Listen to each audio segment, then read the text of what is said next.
जय श्री गणेश, जय माता मातंगी। आज का विषय है अध्यात्म और बाल। जो हमारे सिर के बाल हैं वो बाल और अध्यात्म, इन दोनों में कनेक्शन क्या है? कुछ तो कनेक्शन है ना, कि हमारे ऋषि मुनि लोग बाल बड़े बड़े रखते थे, जटाएं होती थी, या फिर जितने भी आज के ज़माने में भी जितने पावरफुल अध्यात्म गुरु हैं उनका बाल है, जैसे प्रेमानंद जी महाराज हैं, या फिर जितने भी अघोरी लोग हैं, अघोरी औरत हो या पुरुष हो, सबके लंबे लंबे बाल हैं, जटाएं भी बड़ी लंबी लंबी है। तो कुछ तो रीजन होगा ना, ऐसे कोई इतने लंबे लंबे जटाएं तो रखेगा नहीं ना, कुछ तो रीजन है ना इसके पीछे। तो जी हाँ, इसके पीछे रीजन है। इसके पीछे रीजन ये है कि ये जो हमारा बाल है ना, एंटीना का काम करता है अध्यात्म में। ये ब्रह्मांडी ऊर्जा को हमारे शरीर तक पहुंचाने में सक्षम है। जैसे पहले के ज़माने में टीवी में जब प्रोग्राम आता था तो एंटीना लगता था, एंटीना चाहिए होता था, तब जाके टीवी चलता था।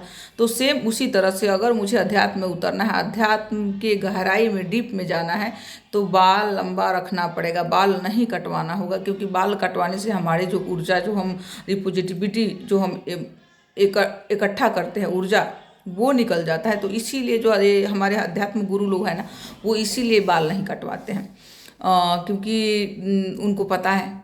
और ये सबको बताते नहीं है, बताया ही नहीं जाता। मैंने बहुत जगह देखा है, ऐसे ब्रह्मा कुमारी की बहनें भी बड़ी लंबी लंबी बाल रखती है, लेकिन क्यों रखती है ये किसी को भी पता नहीं है।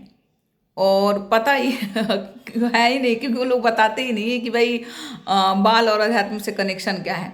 तो बाल और अध्यात्म से यही कनेक्शन है कि जो हमारा बाल है वो एंटीना का काम करते हैं अध्यात्म में, ब्रह्मांडी ऊर्जा से जुड़ने के लिए, परमात्मा से जुड़ने के लिए, उस पराशक्ति से जुड़ने के लिए बाल बहुत आवश्यक है, इसलिए बाल रखा जाता है। और हाँ, कहीं कहीं ये भी होता है कि लोग मुंडन करवा देता है। तो वो क्या होता है, वो एक टाइम के बाद में, जैसे आपने सब कुछ धारण कर लिया और आप जो हम लोग के यहाँ होता है ना कि हम कुछ मन्नत करते हैं, कि मन्नत कर लिया कि भाई ये हो जाएगा तो हम अपने बाल का मुंडन करवाएंगे। तो सोचो स्पिरिचुअल गुरु लोगों के को बाल की कितनी ज़रूरत हो, कितना मतलब उनको सबसे ज़्यादा मोह जो होता है वो बाल से होता है। क्योंकि बाल नहीं तो वो उनके अध्यात्म यात्रा में रुकावट बन सकता है, लेकिन फिर वो उनका त्याग करते हैं। क्योंकि जब उनको लगता है कि भाई ये हमें बाल से मोह हो रहा है कहीं ना कहीं, तब जाके वो उनका त्याग करते हैं। तो वो तब त्याग करते हैं जब वो संपूर्ण हो जाते हैं, जब पहुंच जाते हैं, उसके बाद में करते हैं। और इसी में एक दो बातें और मुझे बतानी है कि लोग कहता है कि जब हम संपूर्ण हो जाते हैं तो इस धरती से चले जाते हैं, कि ये धरती रहने योग्य नहीं होती है। पर ऐसा नहीं है। जब हम संपूर्ण होते हैं, 16 कला संपन्न हो जाते हैं, भगवान वाला, ईश्वर वाला हम गुण धारण कर लेते हैं, हम उस लायक बन जाते हैं, तो हम जन कल्याण के कार्य में लग जाते हैं। उससे पहले तो हमारे अंदर लालच अपने लिए कि भाई मुझे चाहिए, जो चाहिए मुझे चाहिए, मुझे चाहिए, मुझे चाहिए। लेकिन जब हम स्पिरिचुअल होते हैं और डीप में स्पिरिचुअल के डीप में जाने लगते हैं, बहुत गहराई में उतरने लगते हैं, तो धीरे धीरे हमारे समझ में आने लगता है कि किसी भी चीज़ का अति सही नहीं है। तो क्या है ना कि फिर हम समझने लगते हैं और धीरे धीरे हमारा रुचि ही हटने लगता है अध्यात्म, उससे, धन दौलत से। ये ज़रूरत है, इसकी ज़रूरत है और उतने ही चाहिए जितनी ज़रूरत है। वो जो अंदर की जो बेचैनी होती है ना धन के लिए, कि चाहिए चाहिए चाहिए, वो समाप्त हो जाता है। और जैसे जैसे हम आगे पर बढ़ते हैं और धीरे धीरे जब हम कंप्लीट हो जाते हैं ना, तो एक टाइम आता है कि जब हम पूर्ण हो जाते हैं ना, तो मैंने तो यही सुना है कि जब हम पूर्ण हो जाते हैं तो हम धरती छोड़ देते हैं, मतलब हम शरीर को त्याग देते हैं, शरीर छोड़ देते हैं।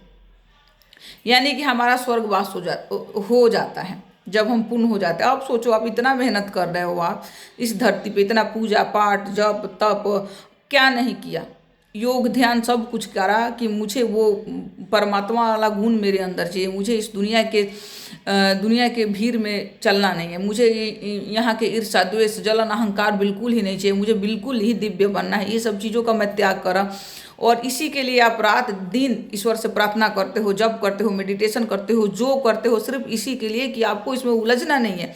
हे प्रभु, आप मेरे अंदर की जितनी भी विकारें हैं उसको दूर करो। हे परमात्मा, मुझे सही राह दिखाओ, मेरे से कोई भूल से भी भूल मत करो। इसी के लिए हम रात दिन प्रार्थना करते हैं और पूजा जाप ताप, बल्कि 20 साल, 40 साल बीत जाता है।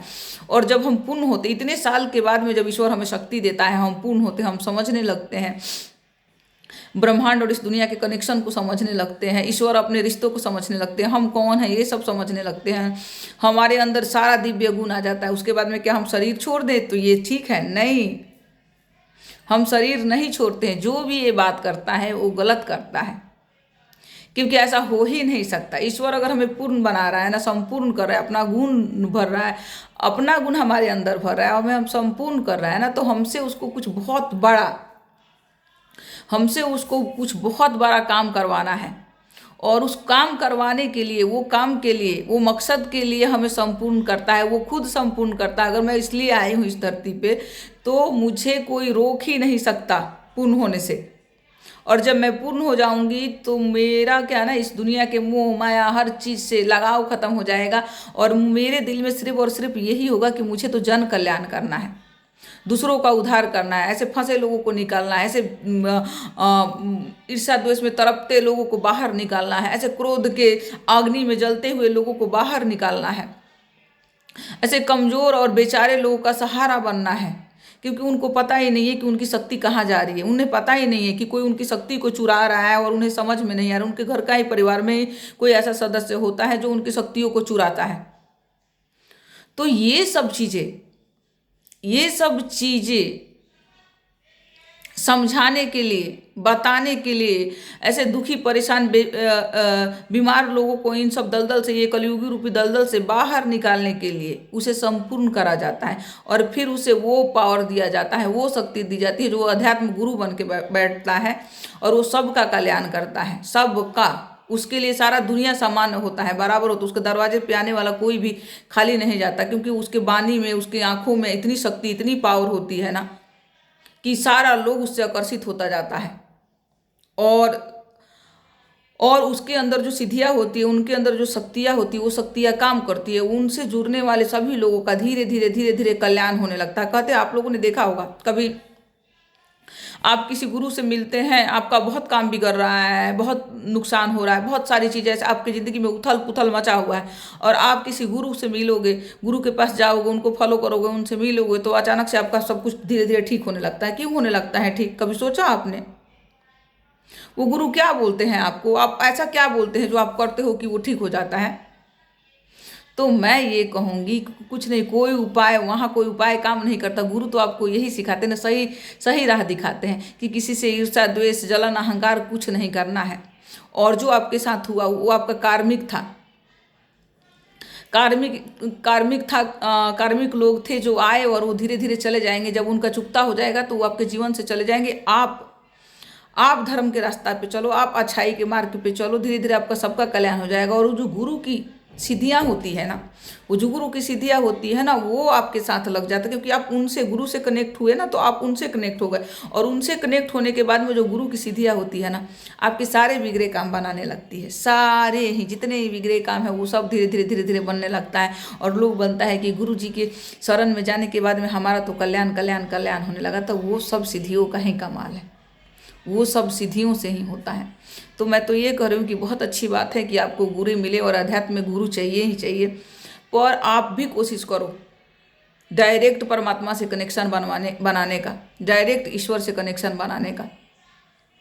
क्योंकि जब आप डायरेक्ट कनेक्शन ईश्वर से बनाओगे ना, तो आप ये समझ लो कि आप वो इंसान हो जो इस दुनिया को कुछ देने के लिए आए हो, कल्याण करने के लिए आए हो, संपूर्ण होने के लिए आए हो। तो आप डायरेक्ट कनेक्शन बनाने की कोशिश कीजिए, और समय समय पर जहां आप अटकोगे, जहां आप उलझोगे, वहां स्वयं परमात्मा पर, ईश्वर पर, माता रानी पर भरोसा करके आगे बढ़िए। और जहां आप फंसोगे, जहां आप अटकोगे, वहां स्वयं माता रानी आपको मार्गदर्शन देंगी। और कहीं ना कहीं अगर आपको गुरु की जरूरत होगा तो माता आपको गुरु के पास भी भेजेंगी। पर आप एक बार विश्वास करके देखिए, क्योंकि क्या है ना, ये सारा दुनिया ही विश्वास पर टिका हुआ है। और हम लोग क्या कहते हैं कि हाँ हाँ, पर हम विश्वास करते नहीं हैं, जबकि सारा उदाहरण हमारे नज़र के सामने है। ए टू जेड सब कुछ हमारे नज़र के सामने है कि अच्छा बनने से क्या होता है और बुरा बनने से क्या होता है। महाभारत, रामायण, सारी चीज़ें हमारे नज़र के सामने है कि महाभारत में धर्म के विरोध जाने वाले का हर्षल क्या हुआ था, रामायण में पापियों का कौन सी सजा मिली थी पापियों को, ये सब हम जानते हैं। उसके बावजूद भी हम गलत काम करने से चूकते नहीं हैं, ईर्ष्या द्वेष में फंसने से अपने आप को रोकते नहीं है, बल्कि घर में दिन भर चुगली चाटा होता रहता है। वही अपने दिमाग को हम वो उसका क्या बोलते हैं, डस्टबिन बना चुके हैं। और हमारे दिमाग को शांति नहीं, हमारे दिमाग को वही सब चीज़ों की आदत पड़ चुकी है कि भाई उनके यहाँ क्या हो रहा है, उनके यहाँ क्या हो रहा है, उनके यहाँ क्या हो रहा है। इन्हीं सब चीज़ों में हम इतना जकड़ गए हैं ना कि हम भूल ही गए कि हम कौन है, इस धरती पे क्यों आए हैं, या जो भी है ठीक है आप इस धरती पे क्यों आए ये नहीं जानना चाहते हो। पर आप अपने काम पर तो फोकस करो, जो कर रहे हो वर्तमान में, जो कर रहे हो, दुकान कर रहे हो, नौकरी कर रहे हो, मास्टर हो, जो भी हो, बिजनेसमैन है, जो भी हो, डॉक्टर हो, इंजीनियर हो, जो भी हो, आप उसके ऊपर फोकस करो। फिर देखो कैसे आपको तरक्की मिलती है। पर आप तो उलझे हुए हो ना, बुआ में, चाची में, मामी में, दादी में, यहाँ वहाँ, मायका ससुराल नैहर पड़ोसी अड़ोसी, सारे दुनिया में उलझे हुए हो, क्योंकि आपके पास अपने लिए ही टाइम नहीं है। तो अध्यात्म ये बोलता है, अध्यात्म हमको ये सिखाता है कि इन सब से निकल के खुद के ऊपर फोकस करिए, क्योंकि ज़िंदगी बहुत सुंदर और बहुत ही रहस्यमय है। आप इसको समझने की कोशिश कीजिए, फिर देखिए कैसे आपकी ज़िंदगी सुंदर और सटीक बनता है। मतलब आप ज़िंदगी से प्यार करने लगोगे, आपको लगेगा ना कि भगवान तेरा लीला अपरंपार है, और काश इसको मैं पहले समझ जाता, आपको ये लगेगा। लेकिन होता क्या है ना कि कोई भी चीज़ पहले और बाद में नहीं होता, समय पर ही होता है। जब आपका समय आएगा वो चीज़, अगर आप उस चीज़ के लिए बने हो तो आपका समय आएगा, और जब आपका समय आएगा तो आप वहाँ तक जाओगे।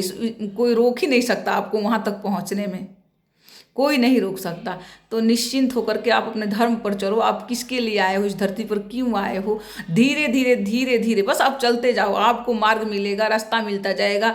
जरूरत होगा तो गुरु भी मिलेगा, सब कुछ ईश्वर अपने आप तक पहुंचाते जाएंगे। बस आप उसको परखना सीखो, पहचानना सीखो कि आपके लिए है, और सीखना सीखो। समय को गुरु बना के पल पल अपनी हर भूल से, हर गलती से, हर अच्छाई से, हर चीज से सीखना स्टार्ट करो। फिर देखो कैसे जिंदगी बदलती है। तो बस बोलिए राधे राधे, जय श्री कृष्णा, जय माता माता।